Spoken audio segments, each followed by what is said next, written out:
I'm Dr. Shilpa, fertility specialist, laparoscopic surgeon and a high-risk pregnancy consultant from Bangalore.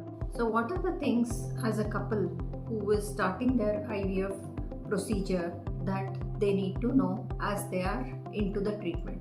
So the first thing, when they see the doctor on the second or third day and when you start the medications, you need to discuss with your doctor as to what is the probability of getting a good number of oocytes, good number of embryos, and also about the success rate. So once you are into the treatment, you need to make sure that you are constantly in touch with your doctor and constantly you are updated about the progress in the cycle. So once we have about more than 2 or 3 follicles which are more than 18 mm, once we decide to do the trigger itself will give you a hint whether the transfer is going to be in the same cycle or whether the transfer is going to be in the subsequent cycles. So the same thing you need to discuss with your doctor as to whether it is a fresh transfer or a frozen embryo transfer, which is again important for you to make the decision about your leaves, about your activities and about getting help at home. So once the oocyte retrieval is done, then you need to discuss with the IVF consultant and the embryologist as to how many numbers of oocytes are there and what is their quality. So after 24 hours, you will either receive a call from the embryologist or from the clinic updating you about the number of eggs which have been fertilized and what is the status of those fertilized eggs. Once you know this, you will have to wait for another 2 days to get an update on the day 3 embryos.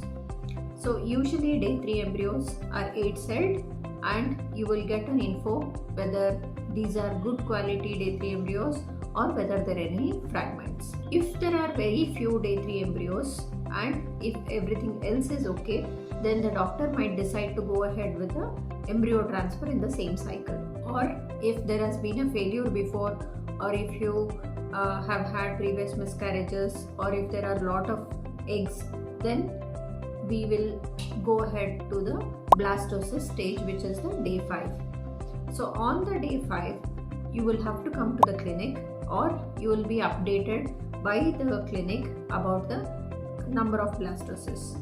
So if we decide to do the fresh transfer, then usually it will be on the day 5 blastocyst transfer. If it is a frozen transfer, then all the blastocysts will be frozen and you need to know as to how many blastocysts are frozen and in how many straws they have been frozen.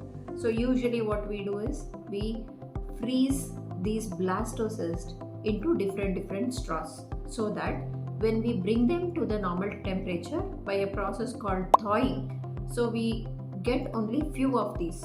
So usually it will be 2 blastocysts in 1 straw or single blastocyst in 1 straw. So once you know about the number of embryos which have been there in the center or which have been frozen in the center, you need to get an update as to what is the next process. If it is a frozen embryo transfer, then you undergo the transfer and you discuss with your doctor what is the quality of the blastocyst, what is the expected success, and if it is a frozen transfer, then you will have to go back on the second or third day of your cycle again. So discuss with your doctor in detail about which is the best thing for you, whether it is a fresh transfer, frozen transfer, quality of the embryos, day 3 embryos, day 5 embryos, all these things you should have a clarity so that you know where you stand.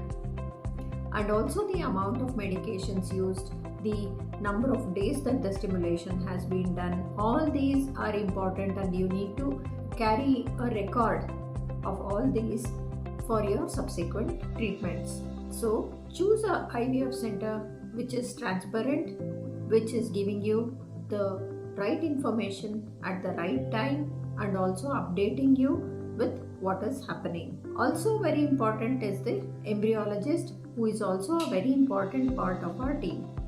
And you need to be in touch with the embryologist also to know about the quality of the oocytes, quality of the sperms, whether IVF is done, ICSI was done, whether it is day 3 embryo or day 5 embryo. You need to have a first-hand information. Also about the post-embryo transfer precautions. Also, you need to get updated once the embryo transfer is done by the consultant. And if at all, if you are very sensitive, then choose for a embryo transfer under anesthesia, which will make it more smooth, and the success chance also will increase if it is a smooth embryo transfer. So the more you are aware of what is happening to yourself and your embryos, the better you will be prepared for the result. So all the very best. Thank you.